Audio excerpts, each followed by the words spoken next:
2013-yili bahar fasli. Yevropadagi ma'lum davlatda aspirant o'qiyotgan Gulzorga to'yuqsiz bir telefon keldi.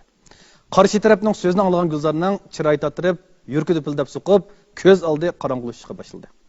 Undaqda bu telefon kimdan kelgan, nima uchun Gulzor buncha bearam bo'ldi?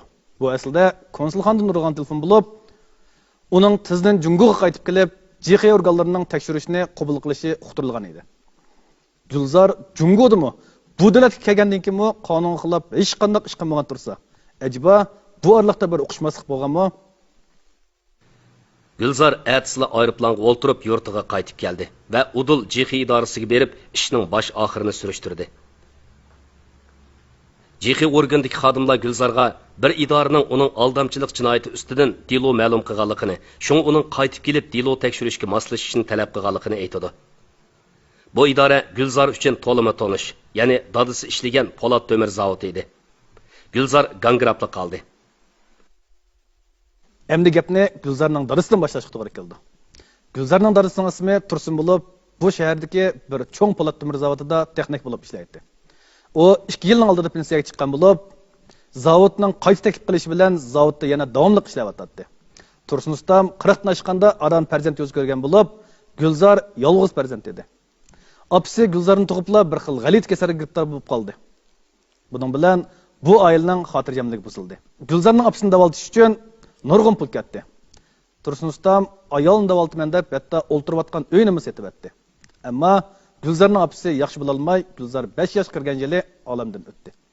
Shuningdan boshlab Tursun ustam qizini deb qayta uylanmadi va ham dada ham ona bo'lib Gulzorni bir qo'lliq beqib cho'ng qildi. O barliq mehr-muhabbatini Gulzorga bag'ishladi. Gulzormo dadasining umidini yad qo'ymay maktabda yaxshi o'qidi. Urumchidagi dangliq bir universitetni tugagandan keyin Gulzor dadasiga aspirantlikni chet elga chiqib o'qishini e'tiborligini aytdi. Chet elga chiqib o'qish Gulzorning eng cho'ng orzusi bo'lsa-mo, ammo iqtisodiy jihatdan dadasiga besim ekilishdimi ansiraydi. Tursun ustammo qizni bu orzusiga yetkazgisi bo'lsa-mo, mador yetmayotganlikdan bearam bo'ladi. O urug' tuqqan do'st birodarlardan qarz olib, ancha muncha pul g'amlab Gulzorni o'qishga yo'lga soldi. Pensiyaga chiqqan Tursun ustam zavod rahbarligini izlab, ko'nglidagi gaplarni rahbarlikka aytdi. O'zining davomli ishligisi borligini, zavod o'zini qayta taklif qilib ishlatsa, pensiya maoshi va taklif bilan ishlagan maoshni qo'shganda, ondan qizni chet elda o'qita oladiganligini aytganda, rahbarlik uning so'zidan ta'sirlandi.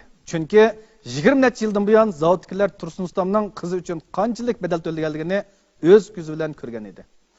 Uning ustiga Tursun ustam kasbda nihoyat pishqon texnik bo'lib, bosh cho'kirib ishlashni bildigan, tirishchan, samimiy, oq ko'ngil odam edi. Zavod kishilarning hammasi Tursun ustamni o'zlarining kasb ulgisi deb qaraydi. Shunga zavod rahbarligimi Tursun ustamning talabi bo'yicha uni qayta taklif qilib ishlatdi.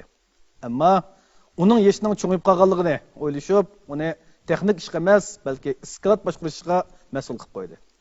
Oradan 20 yil o'tib, Gulzorga tuyuqsiz bir telefon keldi. Qizim, men zavodga sulton dadingiz. Sizga shum xabar yetkazgan bo'ldim. Dadingiz ish sudiyarlanib, hozir doktorxonada jiddiy qutqizyapti. Qaytib kelamsizmikin? Gulzor telefonni qo'yib, un silib yig'layapti. Hozirgacha o'ziga biror qitim qattiqroq ovozimga qilib boqmagan mehribon dadasining simasi ko'z oldiga keldi. O'gini Gulzor uyga qaytib kelganda Tursun ustam allburun yerlik qo'yilib bo'lgan edi.